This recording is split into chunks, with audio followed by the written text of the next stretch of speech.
Hey guys, it's Roderick and I'm here with Astonishing Iceman number 2.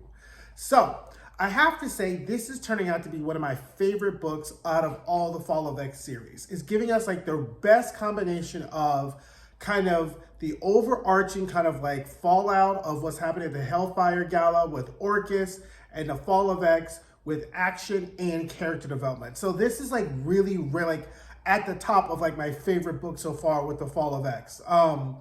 So let's get into it because we had a couple really interesting things happen in this issue. So first we start off with a flashback of Bobby in Long Island. And I've said that before and I'll say it again. One of the things I love about the X-Men and really the whole story of mutants is that it really tracks with the whole concept of like homosexuality, being in the LGBTQIA community, and how ostracizing it is once you discover your mutant powers. So we have a scene where Bobby is, he's a mutant. He freezes this guy who's like messing with his friend Judy. Then all of a sudden everybody in the town finds out that he's a mutant. Then everybody shows up at his house and his dad has to fight the mutants away. And we just get this like really beautiful picture of like Bobby just kind of being isolated in his room, trying to figure out what to do. And it just really tracks, I think, with a lot of what happens to those of us who are in the community when we're coming out the closet, discovering our sexuality or sexual orientation or really gender identity, and how people can be so cruel and hateful to you at the same time. So I think it's great. I thought that was like a great opening scene. Then we get to Bobby in the bed with Romeo.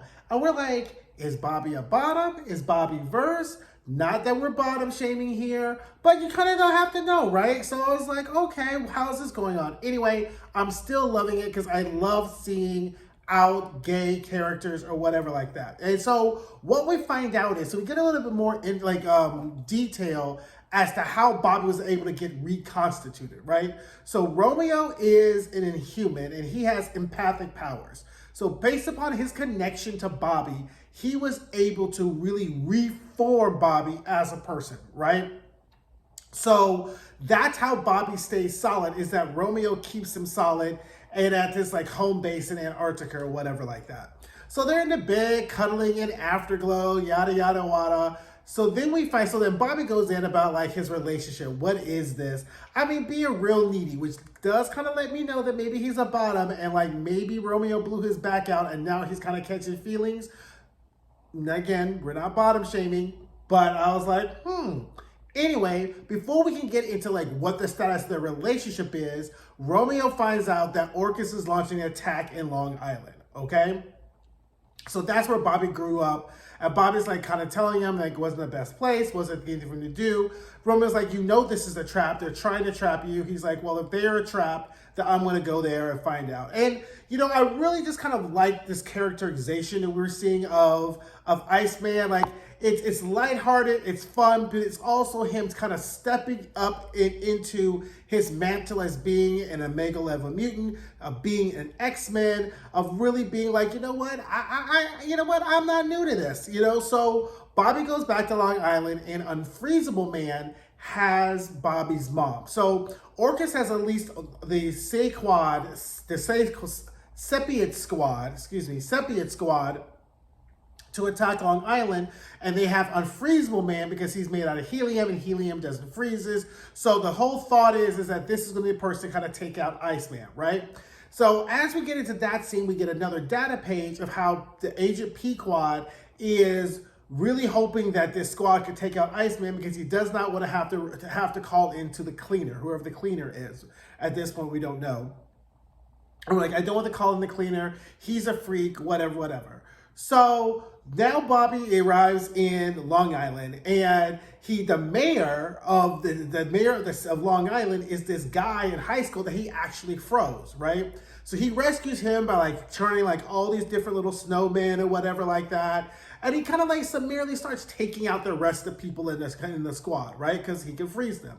So finally we get to the big battle between Bobby and Unfreezable Man.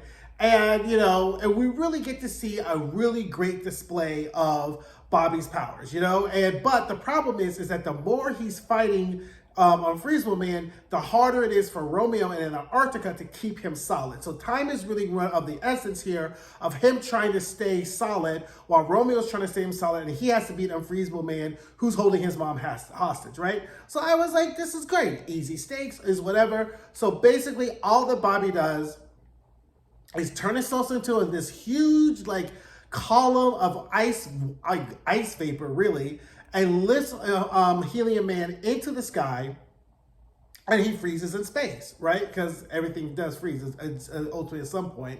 So he freaks off, he freezes into space, he comes back, and then he has this really touching moment with his mother, who's really mad at him because he didn't come back home, when his father died, and he apologizes, and it's this whole kind of thing of him reconciling his past and of where he belongs in the world. And everyone has an origin story. I don't know if you ever read the Iceman origin story, kind of tracks with that.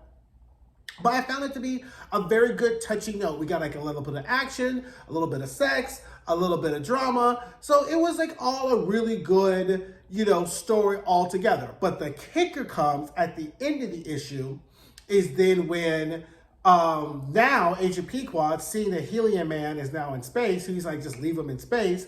It's like, nope, now I have to call the cleaner. And the cleaner, we finally feel the cleaner is like just some kind of freaky guy who's like cutting up aliens or whatever like that.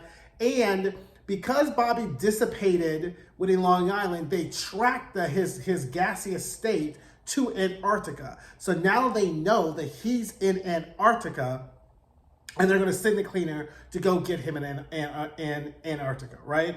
So, again, I like the pacing of this book. Again, it was great action scenes, a great plot. Again, if you haven't started reading it, I think you should, just because it does kind of track. But, it hasn't really tied into a lot of kind of like the overarching other books of the Uncanny Avengers and X-Force.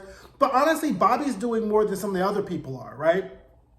So, again, Astonishing Iceman #2 is definitely probably on my top list of favorite books from this fall of X. So, I think you definitely should pick it up.